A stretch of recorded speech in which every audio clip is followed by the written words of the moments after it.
gue mau sedikit cerita tentang gue sama kakak gue, namanya Dina. Nah,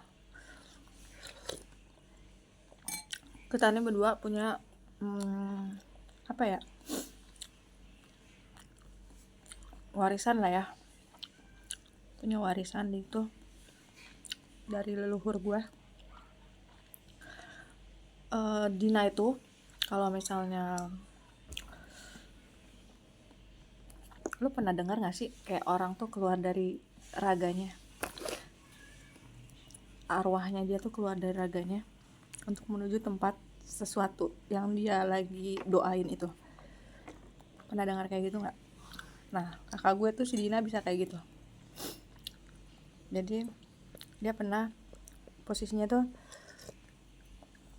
tapi kalau dia tuh harus berdoa, dia harus keadaan dia sholat, tiba-tiba hening aja. Itu padahal dia lagi di dimensi lain tuh, dia lagi ada di suatu tempat yang kayak waktu itu pernah kejadian tuh, dia nolongin ponakan gue tuh ada di lorong, nggak bisa balik ke jasadnya, itu dia nolongin. Tapi walaupun akhirnya ponakan gue gak selamat juga, karena emang udah waktunya lah ya. Nah kalau gue beda guys, kalau gue di rumah, tapi gue bisa ngelihat gue lagi begini aja nih, kadang ada omongan apa gitu kan, misalnya ada isu di sana begini gini gini, itu kayak gue nyampe aja ke sana, gue bisa ngelihat gitu. Jadi kayak jadi kayak alhamdulillah. Jadi kayak gini,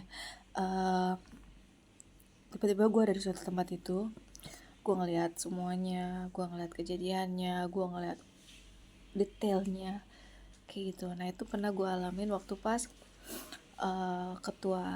bukan ketua sih, guru karate gue itu lagi curhat sama gue. Jadi posisinya gue pulang dari puncak, di mobil tuh ada gue, laki gue sama si guru karate gue ini. Dia cerita tentang rumahnya dia tuh yang kayak ada something lah gitu.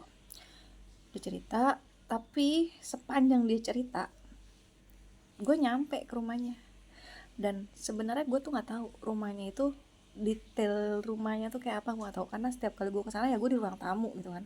Gue pernah kesana tapi gue di ruang tamu ataupun di teras kayak gitu, gue nggak pernah masuk sampai dalam. Tapi tiba-tiba dia ngomong, dia cerita, terus gue bilang, kak di sini kenapa lampunya warna ini kayak gitu. Jadi kayak gue sedetail itu gitu gue ngomong, padahal gue nggak pernah ke rumahnya dia. Terus kata dia, iya sih di sana tuh lampunya emang warnanya itu karena memang sengaja biar redup gini. Terus gue bilang, nah itu gini pokoknya gue arahin lah ya kayak gitu. Cuman gue tuh setiap masuk ke dimensi yang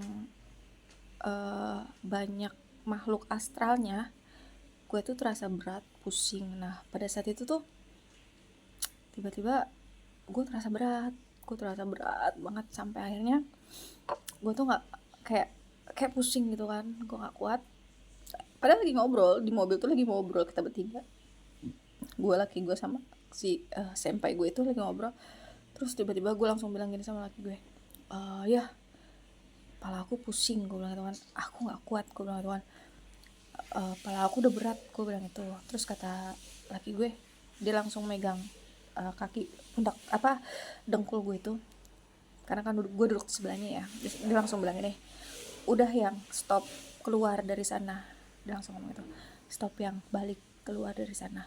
Posisinya gue ngobrol sama dia tapi dia nyuruh gue pulang karena memang arwah gue kesana gitu kan. Dia cuma bilang, udah yang, pulang yang, balik, ya, stop, kata dia gitu. Terus akhirnya gue bilang, oke, gue narik diri dulu.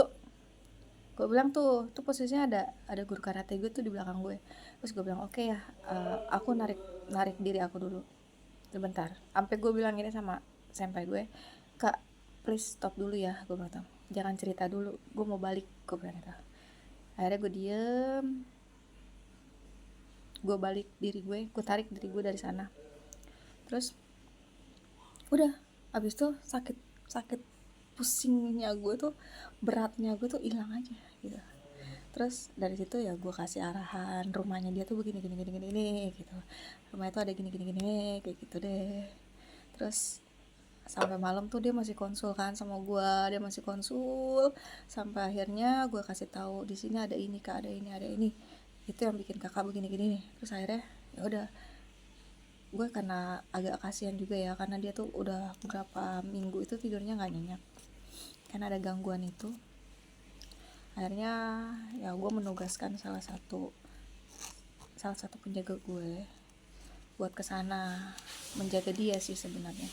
Gue tugaskan tuh, lo jaga ya, kasihan orang ini, dia mau tidur tapi dia gak bisa tidur gitu karena keganggu sama orang yang usil ini. Akhirnya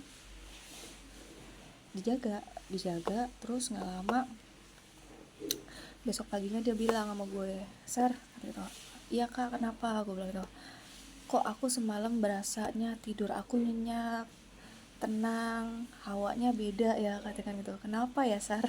Gue ketawa kan, bagus dong kak kalau tidurnya nyenyak gitu kan, tidurnya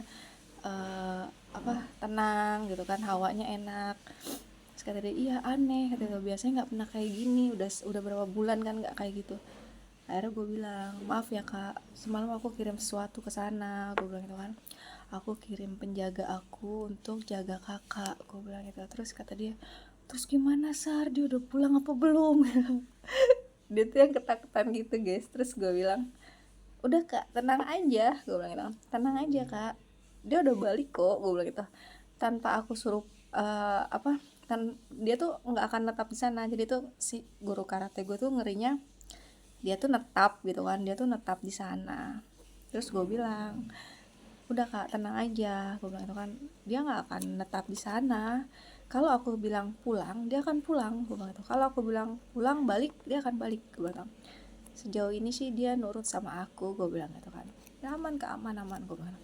Akhirnya dia bilang, iya aku takut kata gitu, udah suruh pulang aja kata dia gitu. Terus gue bilang, oke gue tarik ya, gue bilang gitu, oke gue tarik, gue bilang gitu kan. Kayak gitu guys. Jadi memang ya keunikan dari apa ya, dari gue ya kayak itu.